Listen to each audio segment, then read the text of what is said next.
दोस्तों, आज मैं आपके लिए एक ऐसे मेहमान को लाया हूँ, जिससे मिलकर आपको बहुत प्रसन्नता होगी और मैं भी जब इनसे मिलता हूँ, तब मुझे बहुत प्रसन्नता होती है। आज बहुत दिनों बाद नई परख के मंच पर इनसे मुलाकात हो रही है। इनका नाम है बालेंदु दधीच। किसी ज़माने में हम दोनों साथ-साथ इंडियन एक्सप्रेस के हिंदी दैनिक जनसत्ता में काम किया करते थे और उस ज़माने की बड़ी मीठी यादें हम लोगों के साथ हैं। बालेंदु ने उसके बाद हिंदुस्तान टाइम्स के साथ भी काम किया, सहारा के साथ भी काम किया, लेकिन मुझे पता ही नहीं चला कब वो बड़े खुफ़िया तरीके से टेक्नोलॉजी की दुनिया में चले गए और माइक्रोसॉफ्ट भारत और माइक्रोसॉफ्ट एशिया में निदेशक की बहुत महत्वपूर्ण भूमिका उन्होंने निभाई। उन्होंने आर्टिफ़िशियल इंटेलिजेंस के ऊपर एक बृहद ग्रंथ भी लिखा है, जिसका नाम है यंत्र बुद्धि।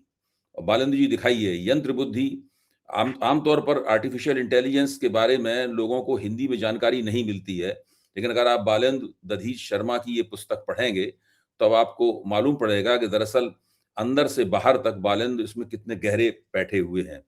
इस समय बालेंद्र दुबई में रहते हैं और वहाँ पे एल्गो टेक्नोलॉजी के सीईओ हैं। मेरे अनुरोध पर मैं उनका शुक्रगुज़ार हूँ कि मेरे अनुरोध पर उन्होंने अपने कीमती वक़्त में से थोड़ा-सा कुछ क्षण निकाले कि वो नई परख के मंच पर आएँ और भारत में जब हम लोग ये कार्यक्रम रिकॉर्ड कर रहे होंगे, उसी समय भारत में एक बहुत बड़ा एआई समिट होने के लिए जा रहा है, जिसे भारत सरकार ने एआई के महाकुंभ का नाम दिया है और आज के सारे अखबार, पहले पन्ने से लेकर भीतर तक हिंदी और अंग्रेजी के अखबार अ, इसी अ, इसी शिखर एआई शिखर सम्मेलन की खबरों से भरे हुए हैं। तो हम लोग बालन से इसके बारे में चर्चा करेंगे। मैं बिल्कुल एआई के मामले में नौसिखिया हूँ, नौसिखिया कहना भी शायद ठीक नहीं है, मैं कुछ भी नहीं जानता हूँ उसके बारे में। बहुत मोटी-मोटी बातें ही मुझे पता हैं। तो हम लोग बालन से एआई के बारे में कुछ ऐसी बातें भी पूछेंगे जिससे हम लोगों का उस ज्ञानवर्धन हो, दरअसल एआई के फ़ायदे नुकसान क्या हैं? कहा जाता है कि बिल्कुल एक नई दुनिया एआई के ज़रिए बन सकती है, लेकिन वो दुनिया कैसी होगी और उस दुनिया में हमारे जैसे लोग कहाँ स्थित होंगे? हमारा भविष्य एआई के हाथों किस तरह से रचा जाएगा और हमारा वर्तमान एआई के हाथों किस तरह बदल रहा है, इन सब चीज़ों पे तो बालंतु प्रकाश डालेंगे ही। साथ में इस जो शिखर सम्मेलन हो रहा है उसकी रोशनी में हम लोग कुछ ये भी चर्चा करेंगे कि भारत दरअसल एआई की इस डगर पर किस जगह खड़ा हुआ है और वो भारत का भविष्य भारत एआई के भविष्य में किस तरह से एआई की दुनिया में किस तरह हस्तक्षेप करेगा और एआई भारत के भविष्य को किस तरह बदलेगा। तो स्वागत है आपका बालेंद्र दधीच नई परख के मंच पर पहली बार, इस उम्मीद के साथ कि आगे भी हम लोग इस मंच पर कभी-कभार मिला करेंगे। जैसा कि मैंने अपनी भूमिका में कहा एक विशाल और ज़बरदस्त किस्म का भव्य अ, आर्टिफिशियल इंटेलिजेंस का शिखर सम्मेलन, जिसका नाम इंडिया एआई इम्पैक्ट समिट 2026 रखा गया है। अ, जो प्रगति मैदान में जो भारत मंडपम है, वहाँ संपन्न हो रहा है। प्रधानमंत्री उसका उद्घाटन करेंगे या शायद उन्होंने अभी तक कर दिया हो उद्घाटन उसका। तो समिट के ऊपर तो हम बाद में आएँगे। पहले मैंने आपका एक वीडियो सुना था, जिसमें एआई के महत्व और एआई की से जुड़ी हुई समस्याओं और अंदेशों के बारे में आप बड़ी अच्छी चर्चा कर रहे थे। तभी मेरा मन हुआ था कि आपको हम नई परख के मंच पे एक दिन आमंत्रित करेंगे। तो आप थोड़ा ये प्रकाश डालिए इसके ऊपर कि आर्टिफिशियल इंटेलिजेंस जिसे आप बहुत खूबी के साथ यंत्र बुद्धि कहते हैं, हम लोग उसे कृत्रिम बुद्धि कहते थे, लेकिन आपकी किताब का शीर्षक देखकर लगा कि हमें भी उसे यंत्र बुद्धि कहना चाहिए। अ, तो ये यंत्र बुद्धि हम लोगों को कहाँ ले जा रही है? और क्या जी, हाँ, जहाँ हमें ये ले जाएगी, वहाँ से कभी क्या हम वापस भी लौट पाएँगे या वापस लौटना ज़रूरी होगा भी कि नहीं होगा? जी, अभय जी, तो सबसे पहले तो इस आपके इस बड़े लोकप्रिय कार्यक्रम में आपने मुझे आमंत्रित किया, उसके लिए धन्यवाद। और जो विषय आपने चुना है, वो न सिर्फ़ भारत के संदर्भ में, चूँकि वहाँ पर एआई महाकुंभ हो रहा है, हुँ, बल्कि दुनिया के संदर्भ में और आज के समकालीन समाज के संदर्भ में, समकालीन अर्थव्यवस्था के संदर्भ में, समकालीन जो बदलाव आ रहे हैं टेक्नोलॉजी के क्षेत्र में, उनके संदर्भ में बहुत महत्वपूर्ण मुद्दा है। हुँ, इस पर चर्चा होनी चाहिए, हिंदी में चर्चा कम होती है। आपने ये विषय चुना तो उसके लिए मुझे लगता है कि बड़ा आपने अच्छा कदम उठाया है। जो सवाल आपने पूछा है असल में वो न सिर्फ आपके मस्तिष्क में बल्कि लगभग दुनिया के हर जागरूक व्यक्ति के दिमाग में है कि जो आर्टिफिशियल इंटेलिजेंस आ रही है और जिसके बारे में ये कहा जा रहा है कि ये दुनिया को बदलने वाली है एक बार फिर से, तो ये कहाँ हमें ले जाएगी, वो आने वाली दुनिया कैसी होगी और वो दुनिया क्या हम लोगों के अनुकूल होगी जो लोग आज इस दुनिया में हैं? क्या हम लोग उस नई दुनिया के लिए फिट हैं? या अपने आप को उस नई दुनिया के लिए फिट कर पाएँगे? तब तक हम तैयार हो पाएँगे जब तक कि ये आर्टिफिशियल इंटेलिजेंस इस दुनिया को उस नए मुकाम पर ले जाएगी? ये प्रश्न हम सबके दिमाग में आता है। यहाँ पर कुछ चीज़ें हमें पुरानी टेक्नोलॉजी और इस नए बदलाव के बीच में समझना ज़रूरी है। देखिए अभय जी, ये जो बदलाव है, टेक्नोलॉजी की बदौलत जो दुनिया में बदलाव आता है, टेक्नोलॉजी उन्मुख बदलाव भी या टेक्नोलॉजी प्रेरित बदलाव भी या टेक्नोलॉजी ड्रिवन बदलाव जो है, ये समय-समय पर आता रहा है। ये कोई बहुत नई बात नहीं है। जैसे हमने देखा कि कंप्यूटरों का आगमन हुआ, उस समय कंप्यूटरों के आने के बाद बहुत बड़ा बदलाव हुआ दुनिया में। उसी तरह से जब इंटरनेट का आगमन हुआ सन 1995 में भारत में, उससे पहले दुनिया में तो बहुत पहले आ चुकी थी। लेकिन 1995 में भारत में आने के बाद बहुत बड़ा बदलाव एक बार फिर हुआ टेक्नोलॉजी के ज़रिए। और फिर 2008, 2009 के आसपास स्मार्टफ़ोन्स ने एक बड़ा बदलाव किया। तो टेक्नोलॉजी के ज़रिए बदलाव होने की प्रक्रिया कोई नई नहीं है।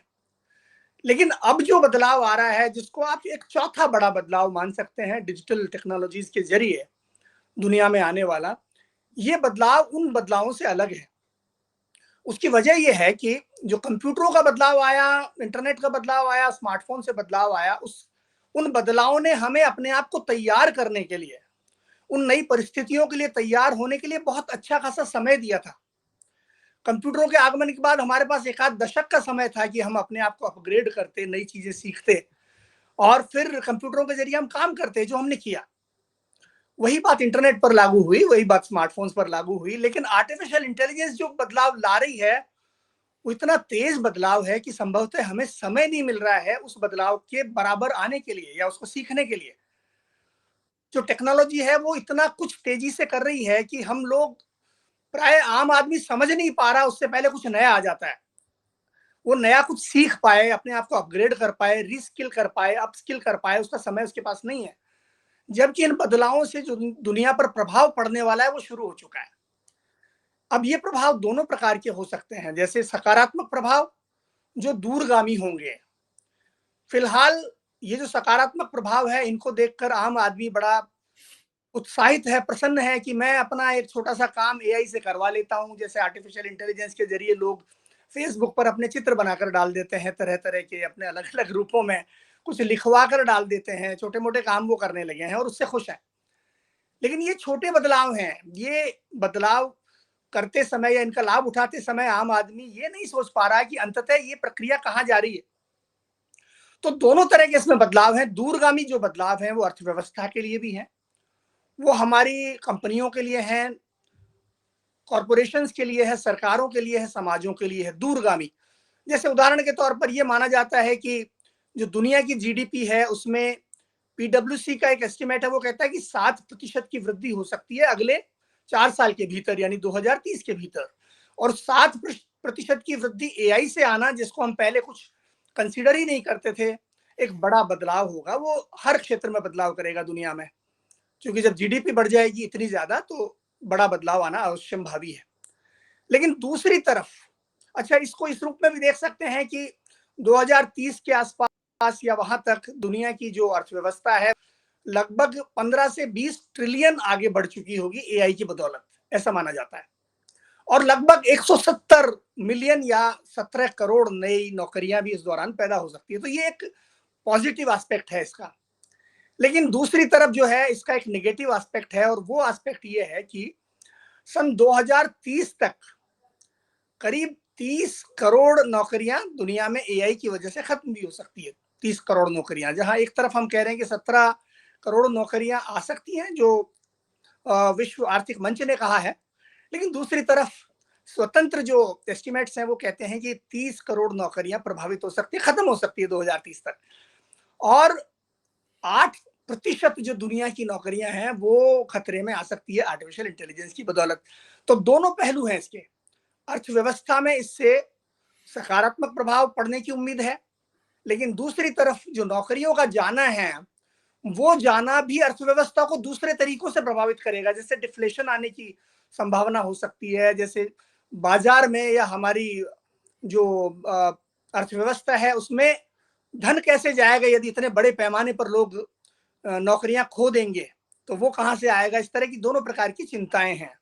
और हम देख चुके हैं कि पहले ही दुनिया में अमेरिका आदि देशों में, विकसित देशों में तो ज्यादा बड़े पैमाने पर, और भारत जैसे देशों में भी थोड़े छोटे पैमाने पर लोगों की नौकरियां जानी शुरू हो गई है। जैसे बड़ी कंपनियों में खासतौर पर आईटी के क्षेत्र में बड़े पैमाने पर नौकरियां जा रही हैं।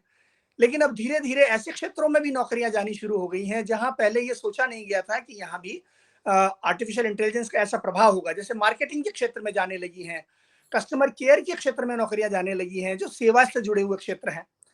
तो दोनों बदलाव हैं इसमें अभय जी, और मुझे लगता है कि हमारी दुनिया, चूंकि ये जो बदलाव है इतनी तेजी से हुआ है, आम लोग इस बदलाव के लिए इतनी तेजी से तैयार नहीं थे। ये अचानक आया हुआ एक बदलाव है जो 2022 में 30 नवंबर को चैट जीपीटी के आने के बाद जिसने बड़ी तेज गति पकड़ी, और आम आदमी मुझे नहीं लगता है कि उसका परिमाण, उसके प्रभावों का परिमाण समझ भी पा रहा है, और यदि समझ भी पा रहा है तो अपने आप को उसके लिए तैयार कर पा रहा है या उसने प्रयास शुरू किया है, ऐसा मुझे फिलहाल ऐसा दिखाई नहीं देता। क्योंकि लोग तो अभी उत्साहित और प्रमुदित और खुश और आनंदित दिखाई दे रहे हैं। बिल्कुल। छोटी-मोटी जो जानकारी मैंने जमा की है, क्योंकि आपसे चर्चा करनी थी, तो सोचा थोड़ी मैं भी जानकारी जमा कर लूँ ताकि चर्चा करने में सुविधा हो। हालाँकि ये सारे तथ्य आपको पता ही होंगे। जो स्टैनफोर्ड एआई इंडेक्स है, उसके मुताबिक अमेरिका के पास 40 बेहतर एआई मॉडल्स हैं। चाइना के पास, चीन के पास 15 एआई मॉडल हैं और यूरोप के पास केवल 3 एआई मॉडल हैं। इसका मतलब है कि अमेरिका आर्टिफिशियल इंटेलिजेंस में दुनिया के दूसरे देशों से बहुत आगे है। चीन कुछ पीछे-पीछे उसके दौड़ रहा है, लेकिन चीन भी उससे काफ़ी पीछे है और यूरोप भी आश्चर्यजनक रूप से इस मामले में हम देखते हैं कि यूरोप भी काफ़ी पीछे है, जबकि यूरोप के राष्ट्र भी तमाम विकसित हैं। और जहाँ तक भारत का सवाल है, अगर एआई आईएमएफ इंडेक्स को देखा जाए तो 174 देशों में भारत का स्थान 72वां है। जी। और अभी 2026 में जो बजट जारी हुआ, उस बजट में, इससे पिछले वाले बजट में भारत में एआई के विकास के लिए 2000 करोड़ रुपए की राशि रखी गई थी। इस बजट में उसको घटाकर 1000 करोड़ रुपए कर दिया गया है। सीधी 50% की उसमें गिरावट कर दी गई है, क्योंकि जो इंडिया एआई मिशन है, उसने केवल 800 करोड़ रुपए ही खर्च किए थे। यानी 2000 करोड़ में से वो 800 करोड़ रुपए ही खर्च कर पाया। इसके लिए हो सकता है वित्त मंत्री ने सोचा होगा, जब रुपए खर्च ही नहीं कर पा रहे हैं, जितनी आवंटित करने का लाभ क्या है? तो एआई के रिसर्च एंड डेवलपमेंट में, अनुसंधान और विकास में भारत काफी पिछड़ा हुआ है, ये आंकड़े ये बताते हैं। अच्छा, अब यूरोप भी पिछड़ा हुआ है, तो अगर भारत पिछड़ा हुआ है तो इसमें ऐसी कोई खास बात नहीं है। अब स्थिति ये बनती है कि भारत एक बहुत बड़ा शिखर सम्मेलन कर रहा है और भारत इंफॉर्मेशन टेक्नोलॉजी की दुनिया में सॉफ्टवेयर के क्षेत्र में सर्विसेज देने के मामले में भारत ने कुछ नाम भी कमाया है दुनिया में। भारत में विदेशी मुद्रा जो आती है उसमें बहुत बड़े पैमाने पर उसकी बहुत बड़ी भूमिका है, सेवा क्षेत्र में आती है। तो ऐसी स्थिति में एक तरफ तो ये बहुत बड़ा समिट हो रहा है जिसके अंदर सैम अल्टमैन आ रहे हैं और पूरा बहुत ऐसे नाम हैं जिनके बारे में आम लोगों ने कुछ सुना नहीं होगा, लेकिन उनका बहुत महत्व है। एक यान लेकुन है, क्रिस्टियानो एमन है, डारियो अमोडाई है, सुंदर पिचई आ रहे हैं, ब्रैड स्मिथ आ रहे हैं। ये सब लोग आ रहे हैं और सब लोग बड़ी-बड़ी उम्मीदें व्यक्त कर रहे हैं कि भारत ऐसा कर सकता है, वैसा कर सकता है। बहुत अच्छी बात है, सुन के भी बहुत अच्छा लगता है। लेकिन रिसर्च एंड डेवलपमेंट के मामले में हम देख चुके हैं कि हम लोग वैसे भी दुनिया में बहुत पीछे हैं, क्योंकि हम अपने पूरे जीडीपी, हमारा कुल घरेलू उत्पाद है, उसका केवल 0.7% ही रिसर्च एंड डेवलपमेंट में खर्च करते हैं। जबकि चीन अपने जीडीपी का, जो भारत के जीडीपी से बहुत है, उसका 2.7% खर्च करता है। अमेरिका, जो कि दुनिया में सबसे बड़ा जीडीपी उसका होता है, वो 3.5% खर्च करता है। और एक निजी क्षेत्र की कंपनी जो है हुवेई, उसने 2023 में $23 अरब खर्च किए थे एआई के डेवलपमेंट के ऊपर। तो ये बताता है कि हम लोग आमतौर पर टेक्नोलॉजी के डेवलपमेंट में बहुत पीछे हैं और एआई में तो बिल्कुल ही बहुत ही पीछे हैं। ऐसे में हम एक बहुत विशाल शिखर सम्मेलन कर रहे हैं। तो आपको क्या लगता है कि भारत जैसा देश जहाँ पर अभी अमेरिका और चीन खड़ा हुआ है, चीन खड़े हुए हैं, उस स्तर में या उसके आस-पास पहुँचने में भारत को कितना समय लगेगा, कितना रुपया खर्च करना पड़ेगा और उसकी संभावनाएँ क्या हैं? जी, अभय जी, तो ये जो आपने डेटा दिया उसमें से अधिकांश तो मैं परिचित हूँ उससे हुँ, और बिल्कुल, ये बिल्कुल। ट्रेंड्स को बताता है, हुँ, जो हुँ, ट्रेंड्स चले आ रहे हैं।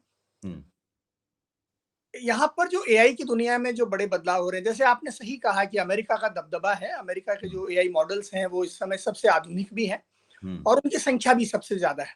हुँ, उनके मुकाबले चीन का अपना एक अलग मॉडल है और वो मॉडल भी बड़ा दिलचस्प है क्योंकि उस मॉडल की विशेषता ये है कि वो अमेरिका के मॉडलों के बराबर या उतनी ज़्यादा प्रोसेसिंग पावर का इस्तेमाल किए बिना हुँ। वो अच्छे परिणाम देने में सक्षम हुए हैं जो डीप अपने आप। सीक, उसका नाम डीप सीक है शायद, डीप सीक। जी हाँ, डीप सीक एक मॉडल है और उसके बाद और भी कई सारे मॉडल वहाँ से आए हैं जैसे क्वेन है या हुँ, और भी अनेक अनेक मॉडल वहाँ से आए हैं। हुँ, तो हुँ, अ, चीन ने ये एक विशिष्टता करके दिखाई कि उन्होंने कम प्रोसेसिंग पावर का इस्तेमाल करते हुए भी बड़ी अच्छे परिणाम देने वाले मॉडल उन्होंने जारी किए, उसमें सफलता प्राप्त की। हुँ, चीन की एक और विशिष्टता है कि उन्होंने अपने ज़्यादातर मॉडल ओपन सोर्स में जारी किए हैं। हुँ, ओपन सोर्स का अर्थ ये हो गया कि दुनिया के दूसरे लोग या दूसरे हुँ, देश या दूसरे डेवलपर्स अगर चाहें, तो इन हुँ, मॉडलों का प्रयोग कर सकते हैं। इनकी टेक्नोलॉजी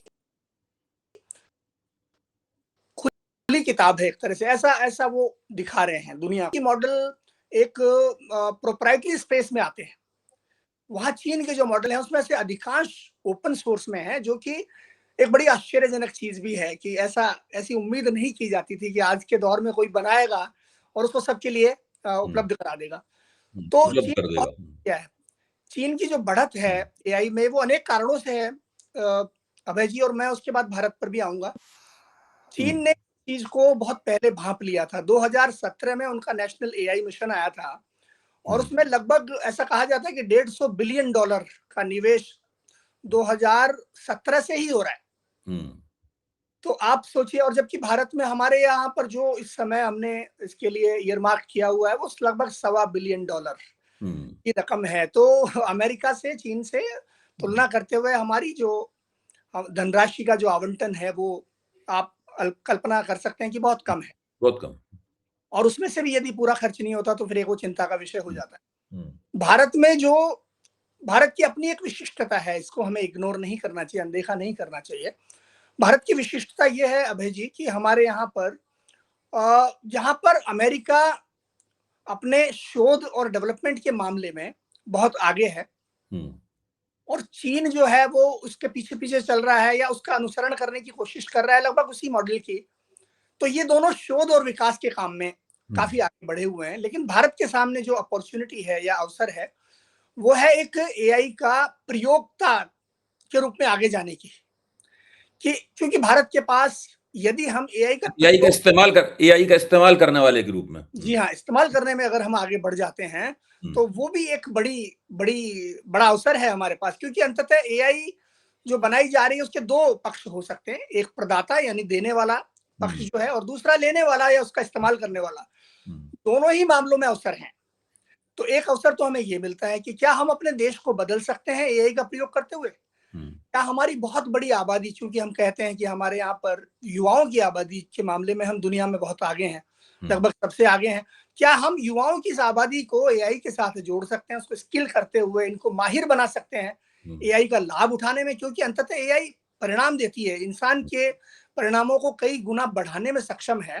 तो हुँ, यदि हम स्किल प्राप्त कर लेते हैं, लोगों को स्किल देते हैं, तो ये अवसर हमारे पास है कि एआई का इस्तेमाल करने में आगे बढ़ जाओ। तो एक अवसर तो ये है।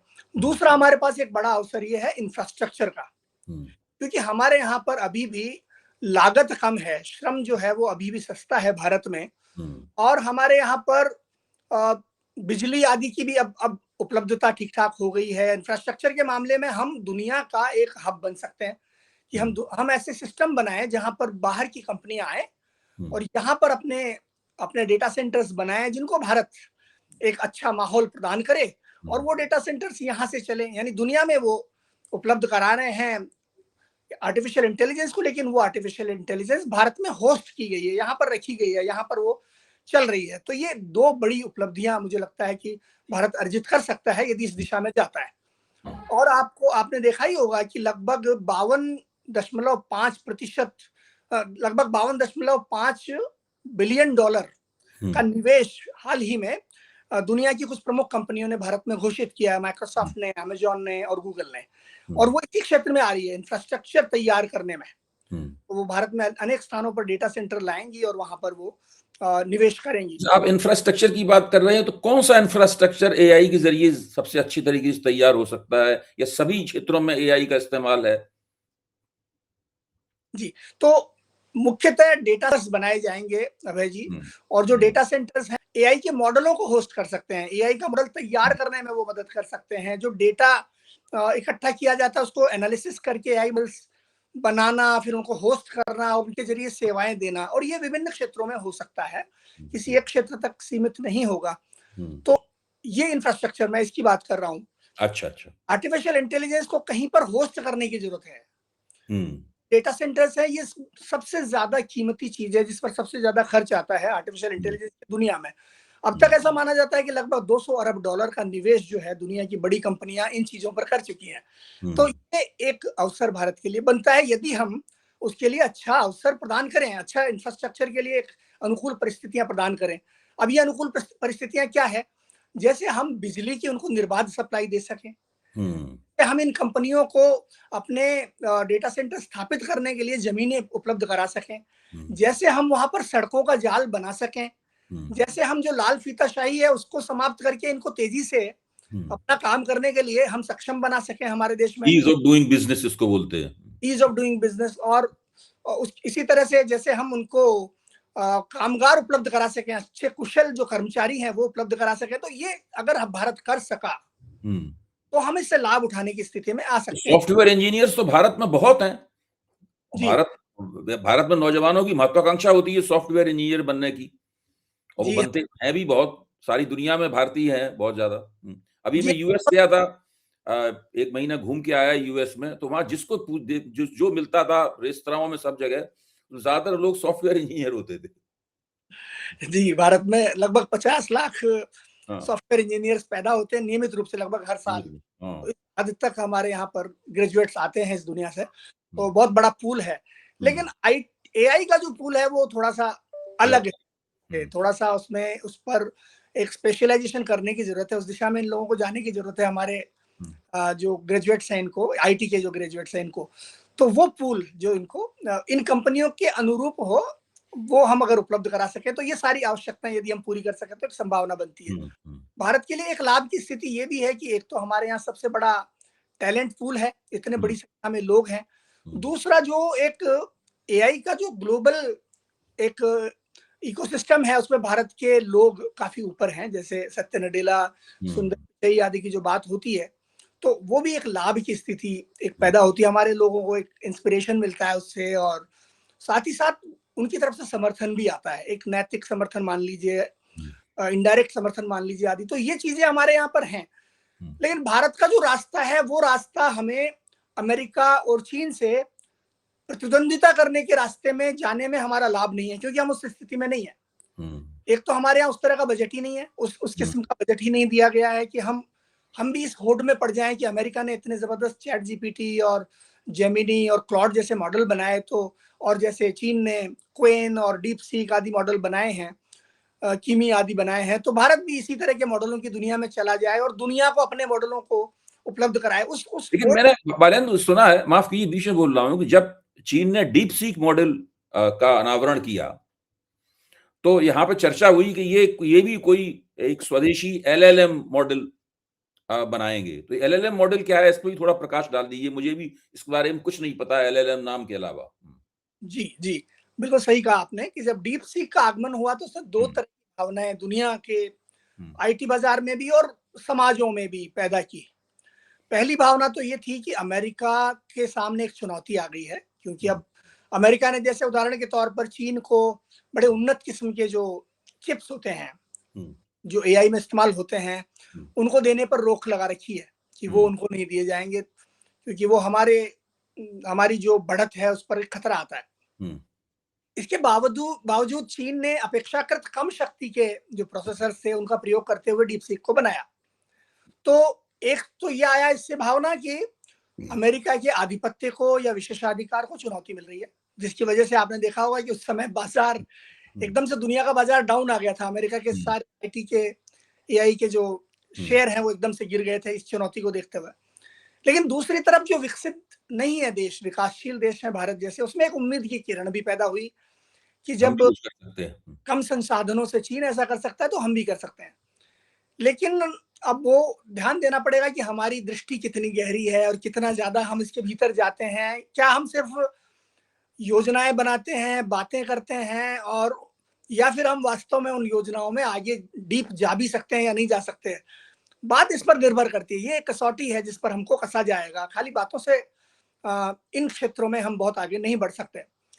आपने जो कहा कि भारत का अपना एलएलएम विकसित किया जाएगा, तो डीपसीक के बाद ये हुआ अभय जी दुनिया में कि दुनिया के देशों को ये लगने लगा कि अगर कल को अमेरिका अपने मॉडलों तक हमारी पहुंच बंद कर देता है, तो फिर हमारा क्या होगा? मान लीजिए कि हम अमेरिकी मॉडलों के आधार पर डिफेंस के क्षेत्र में कुछ अपने ऐसे उत्पाद बना लेते हैं, सर्विसेज बना लेते हैं जो उस पर निर्भर है। कल को ऐसे समय पर जबकि हमें जरूरत होगी और अमेरिका ने उसको रोक दिया तो हमारा क्या होगा? तो ये एक भावना आई। तो एक तरफ तो चीन का डीपसीक वाली उम्मीद और दूसरी तरफ ये अमेरिका के मॉडलों के प्रति थोड़ा सशंकित दृष्टिकोण। ये दुनिया में आया तो सोवरेन मॉडल्स बनाने का एक सिलसिला चला कि हर देश अब ये चाहता है कि हमारा अपना एक ऐसा मॉडल हो जिस पर हम निर्भर हो सकें। तो ये जो जिस एलएलएम की बात की गई वो एलएलएम भारत का एक सोवरेन एलएलएम, मतलब हमारा अपना जो किसी पर निर्भर ना हो, उसका डेटा सेंटर भी भारत में हो, उसकी ट्रेनिंग भी भारत में की जाए और उसके बाद हम उसका इस्तेमाल कर सके अपने आप को आत्मनिर्भर बनाने के लिए। एक होड़ पैदा हुई जो समझा जा सकता है कि इसका कारण क्या है। तो वो वहां से आता है। अब जहां तक भारत के भीतर जो इकोसिस्टम हमने अब तक खड़ा किया है उसकी बात है, तो हमारे यहाँ पर कुछ अच्छे मॉडल बनाए गए हैं। जैसे सर्वम एआई का जिक्र अक्सर आता है कि सर्वम एआई जो है वो भारतीय भाषाओं में एक सॉवरेन मॉडल बनाने की तरफ आगे बढ़ रहा है। इसी का चयन भी भारत सरकार ने अपने इंडिया एआई मिशन के तौर पर किया है कि भारत का जो सॉवरेन मॉडल होगा वो सर्वम एआई के साथ या उस पर आधारित होगा। तो उसको आगे बढ़ाया भी जा रहा है। उसने कुछ अच्छे कार्य भी किए हैं, जैसे कंप्यूटर विजन के क्षेत्र में हाल ही में खबर आई कि उसने भारतीय भाषाओं का ओसीआर बनाया है, यानी आप डॉक्यूमेंट्स का स्कैन करें और उसको फिर टेक्स्ट में कन्वर्ट किया जाए। तो वो जो इंटेलिजेंस है उसमें उन्होंने अच्छा काम किया है भारतीय भाषाओं में। इसी तरह से भाषिनी नाम का भारत में एक अच्छा अनुप्रयोग चला है आईटी मिनिस्ट्री की तरफ से, जिसके तहत भारतीय भाषाओं में ध्वनि को पहचानने के क्षेत्र में हम लोगों ने काफी काम किया है और उसी तरह टेक्स्ट को पहचानने में भी काफी काम किया है। एक वो एआई मॉडल है। उसके बाद निजी क्षेत्र में भी हमारे यहाँ पर कृत्रिम नाम का एआई मॉडल आया है जिसने अच्छा काम किया है। लेकिन अगर आप इनकी तुलना चैट जीपीटी से या गूगल के जेमिनी से या डीप सीक से करें तो मैं कहूंगा कि वो तुलना उचित नहीं होगी, क्योंकि अभी हम उस दिशा में नहीं है। उस दिशा में हम लोग जा भी नहीं रहे हैं और शायद फिलहाल हमें समय लगेगा वहां तक पहुंचने। तो ये है, भारत में संभावनाएं हैं लेकिन अब दिशा अलग है और संभवतः शायद दिशा अलग होनी भी चाहिए, क्योंकि उस संसाधन और उस किस्म का बजट, उस किस्म का धन लोग लगाने की स्थिति में नहीं है। अब जैसे कि आप तो इस क्षेत्र में बहुत गहरे बैठे हुए हैं, अगर मान लीजिए भारत सरकार आपसे ही राय लेती है कि भाई आप सलाहकार, आप उसके सलाहकार मंडल में आपको शामिल करती है और आपसे पूछती है कि हमारे लिए जो भविष्य का जो मैप है, भविष्य का जो मानचित्र होगा इस दिशा में, उसमें हम क्या करें, तो आपको क्या लगता है कि जैसे कि जो डेटा सेंटर बनाने की बात है, तो डेटा सेंटर बनाने के लिए तो कंपनियां तब आएंगी जब भारत सरकार उनके लिए एक सुगम रास्ता बना के रखेगी और उसके लिए बहुत काम करना है। भारत को भी उसमें पैसे खर्च करने होंगे और बड़ी नियोजित तरीके से और फटाफट काम करना होगा, क्योंकि अगर इन्होंने बहुत देर लगा दी तो वो कहीं और चले जाएंगे। तब तक वो सारे डेटा सेंटर जो भारत में खुलने चाहिए वो तो कहीं और खुल जाएंगे, क्योंकि सस्ता श्रम उपलब्ध कराने वाले देश और भी हैं, केवल भारत ही नहीं है सस्ता श्रम उपलब्ध कराने वाले देश। तो ये जो आपसे अगर राय ली जाए तो आप बहुत ही संक्षेप में, ठोस रूप में आप भारत सरकार को क्या राय देना पसंद करेंगे? जी, अभय जी, तो ये बात बिल्कुल सही है कि सबसे पहली बात तो यही जो आपने कही, मैं सहमत हूँ उससे, हुँ, कि हमें बहुत तेज़ रफ़्तार से वो इंफ्रास्ट्रक्चर बनाने के लिए परिस्थितियाँ बनानी होंगी। हुँ, क्योंकि अन्यथा दूसरे देशों में जाने की संभावनाएँ बनती हैं। हुँ, हालाँकि फिर भी भारत की एक विशिष्टता है कि भारत में, जैसा मैंने कहा, कि टैलेंट पूल है जो हमें विशिष्ट बनाता है दूसरे, जैसे थाईलैंड की तुलना में या इंडोनेशिया की तुलना में या अन्य देशों की तुलना में हमें विशिष्ट बनाता है, पहली हुँ। बात। तो फिर भी एक विशिष्टता हमारे पास है। दूसरी नहीं, बात, यहाँ के टैलेंटेड लोग वहाँ चले जाएँगे थाईलैंड में काम करने के लिए। भई हाँ, ये संभावना तो है। न भाई भई सारा इंजीनियर सारी दुनिया में जब नौकरी तलाश करते हुए घूम रहा है, तो जहाँ भी नौकरी के अवसर आएँगे वहाँ चले जाएँगे। जो ढाँचा बनाने के लिए जहाँ ढाँचा मौजूद होगा वहीं तो वो नौकरी कर पाएँगे। इसलिए ढाँचा बनाना बहुत ज़रूरी है इनके लिए। जी। ढाँचा बनाना बहुत ज़रूरी है, बिल्कुल, बहुत तेज़ रफ़्तार से काम करना भी हाँ, ज़रूरी है। बहुत। जिस तेज़ रफ़्तार से एआई में काम हो रहा है, वो हम देख रहे हैं ना। हुँ। सप्ताह एक नया मॉडल आ रहा है। हुँ, हुँ। जिस तेज़ रफ़्तार से वहाँ काम हो रहा है, उसी तेज़ रफ़्तार से हमें रिस्पॉन्ड करने की ज़रूरत है।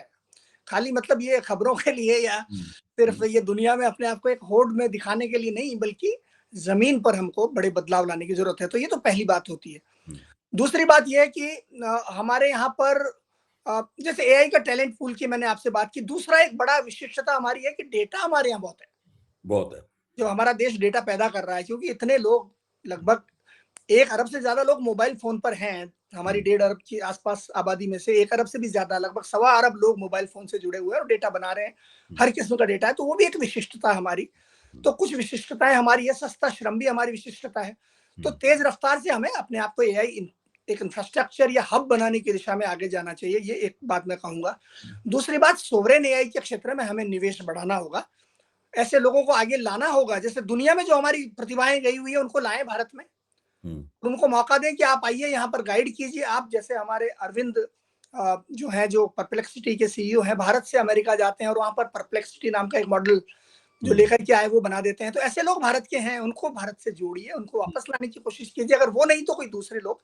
हुँ, तो ये एक संभावना बनती है कि उनको नेतृत्व की स्थिति में लाइए, उनको सलाहकार की स्थिति में लाइए और उनकी मदद लीजिए, उनके अनुभव की मदद लीजिए। तीसरी वेरी बात, हमारे यहाँ स्किलिंग पर बहुत ज़्यादा काम करने की ज़रूरत है। बहुत तेज़ रफ़्तार से हमें अपने युवाओं को स्किल करना होगा, ताकि इस रिवॉल्यूशन का हम लाभ उठा सकें हम हुँ, लोग। चौथा, जो सोवरेन एआई वाला जो मॉडल है, उस पर उसको थोड़ा आगे बढ़ाएँ। जैसे उदाहरण के तौर पर ओपन सोर्स के बहुत सारी मॉडल हुँ, मौजूद हैं आज। बहुत सारी टेक्नोलॉजी पहले से ही मौजूद है दुनिया में, जिसका इस्तेमाल हम कर सकते हैं।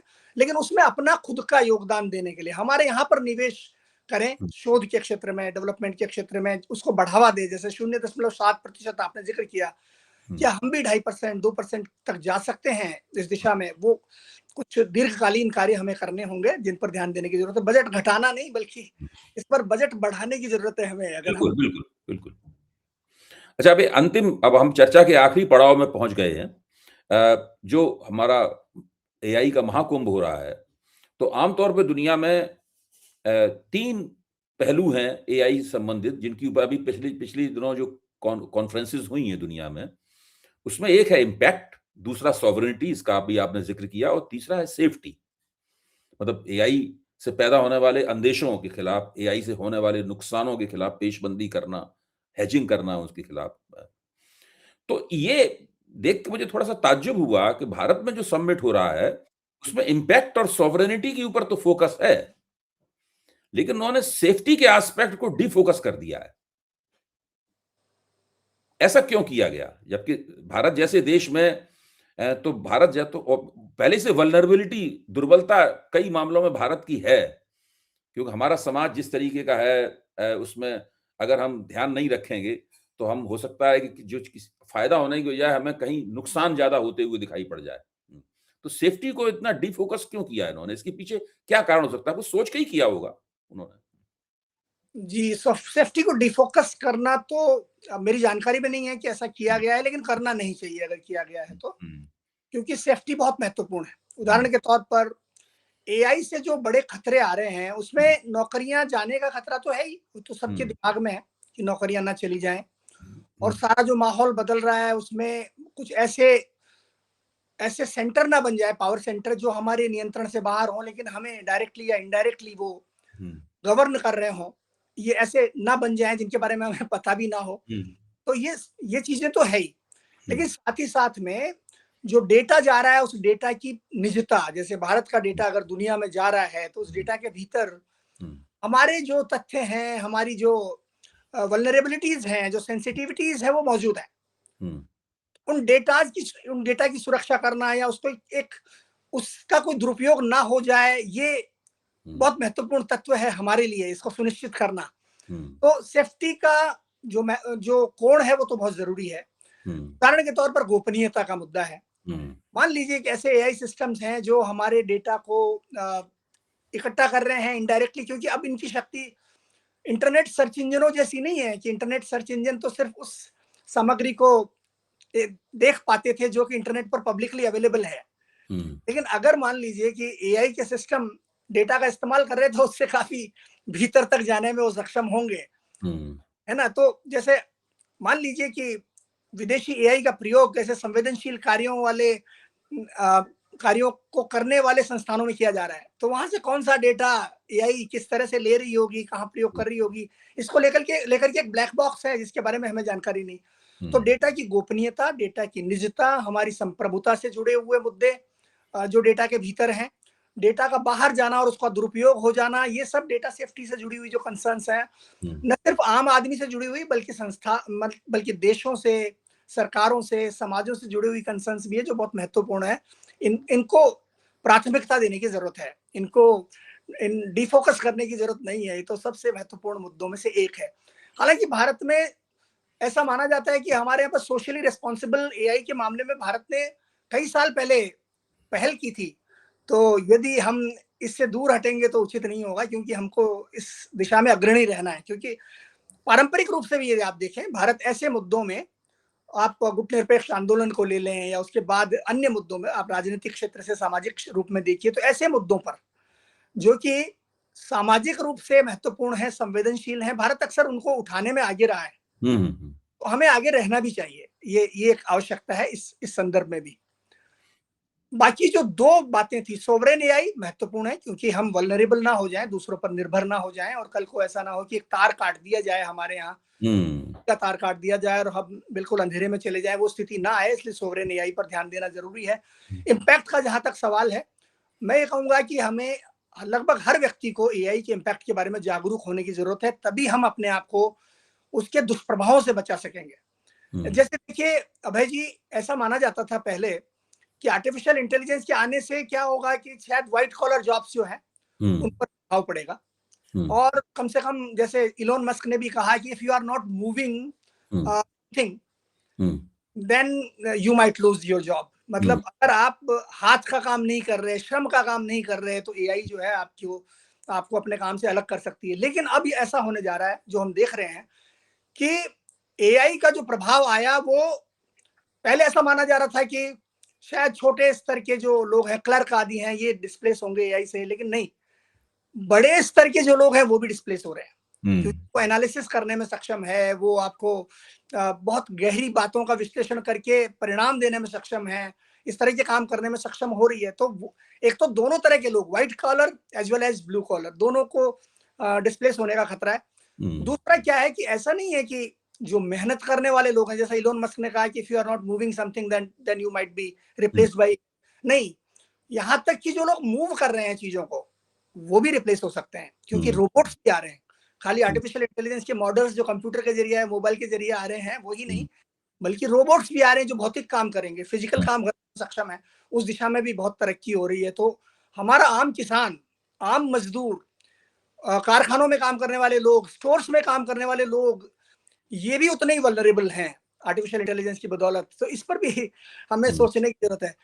एक अंतिम बात कहूंगा कि अभी प्रोफेसर मणिंद्र ठाकुर जवाहरलाल नेहरू विश्वविद्यालय में मेरे विद्वान मित्र हैं, उन्होंने बताया कि उनके बेटे ने बोले हम सोशल साइंस का लेख अंग्रेजी में बाकायदा सब फुटनोट्स वगैरह के साथ में वो एआई ने लिख के दे दिया, और वो पढ़ने में बिल्कुल ठीक लगता है। मतलब जी, बल्कि बात बिल्कुल आपने सही कहा, और बात और भी आगे जा रही है अभय जी। सबसे ताजा तरीन बात क्या है कि हाल ही में क्लॉड ने, जो क्लॉड नाम की एक कंपनी है, एंथ्रोपिक नाम की कंपनी है जिसके क्लॉड नाम के मॉडल हैं, एंथ्रोपिक ने क्लॉड कोवर्क नाम से कुछ ऐसे प्लगइन जारी किए हैं जो इंसानों के काम करने में सक्षम हैं।